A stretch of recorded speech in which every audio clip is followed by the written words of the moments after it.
Hello, it's Richard here on another Mercedes-Benz Days Out. And today is a little bit unusual because we're going to go to a non-Mercedes show. And we are going to go to the wonderfully entitled Retroshite. Shite in the Park. Now, I've had a look at the website and it is wonderfully bonkers. So I think we're going to have a brilliant day. The premise of Retroshite is probably as you would imagine. It's everything is pre-2000. So everything has to be 25 years old to be an exhibit. They very clearly don't take things too seriously and don't take themselves too seriously as well. So I think we're going to be in for a bit of a good day. The meet is at the Scottish Transport Museum at Dunfermline, which is well worth a look at. Without the car show being there, it's a brilliant venue. And if you're into your sort of public transport, old buses, they've got a little railway there as well. Everyone is really enthusiastic and very passionate about what they do there. And there's a little cafe and gift shop and all of that. But already looking at the Retroshite website, as I say, I think we're going to have a lot of fun today. So we are not exhibiting. The SLK will stay in the car park. And let's see what we find. I've absolutely no idea what we're going to find today. I think it's going to be a sort of a mixture of, you know, sort of pretty concourse stuff. I think we're going to see some unusual stuff, you know, some custom builds and such like. And I think we might find a few rarities as well. So join us for the show. We'll put the photographs up as usual, put a little bit of background music on, let you enjoy the photographs, and come with us to Shite in the Park.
Well, do you know what? That was everything I was expecting, and a whole lot more as well.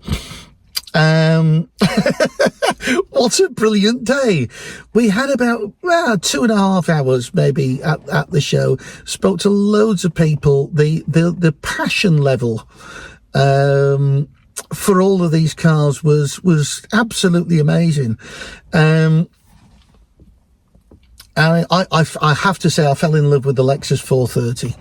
That literally looked like it had just come off the end of the production line. That P-plater, I mean, just stunning.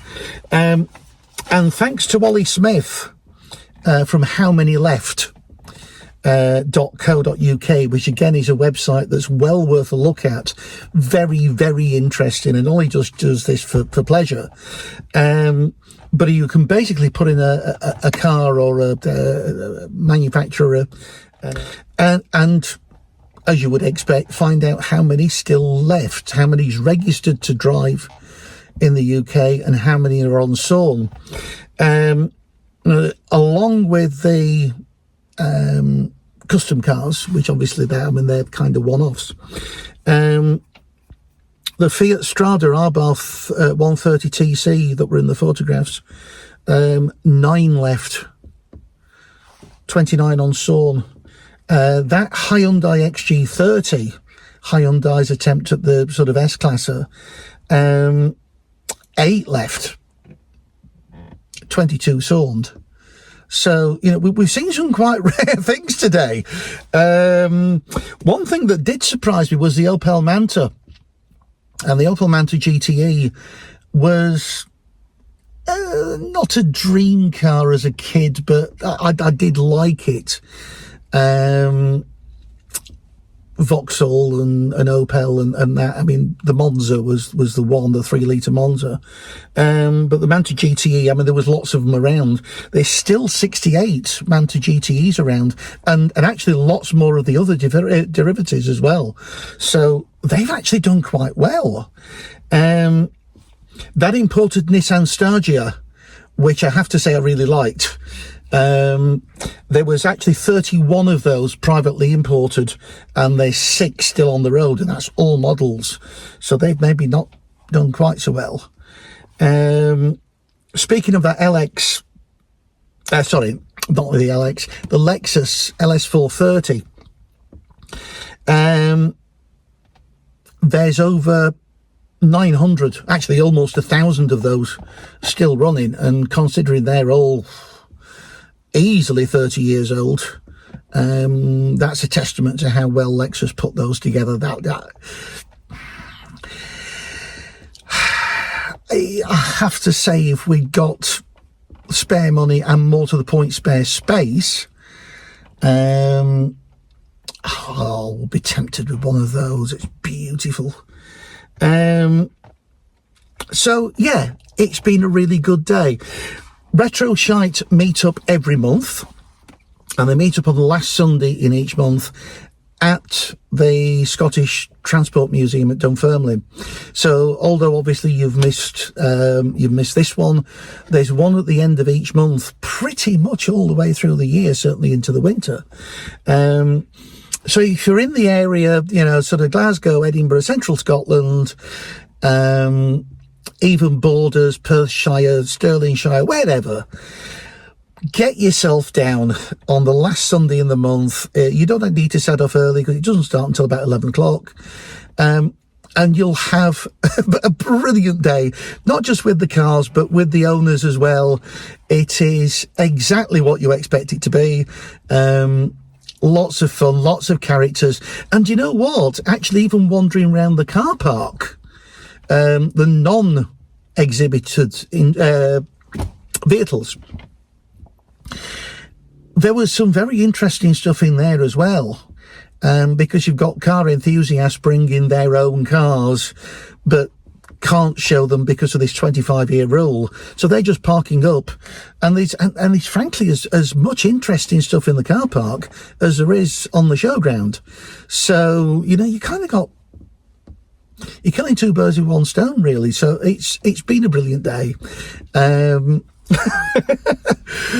The next show is Errol, coming up very soon on the airfield up there for the Tayside classic car show. So we'll look forward to seeing you there. In the meanwhile, enjoy your motoring. We'll see you soon.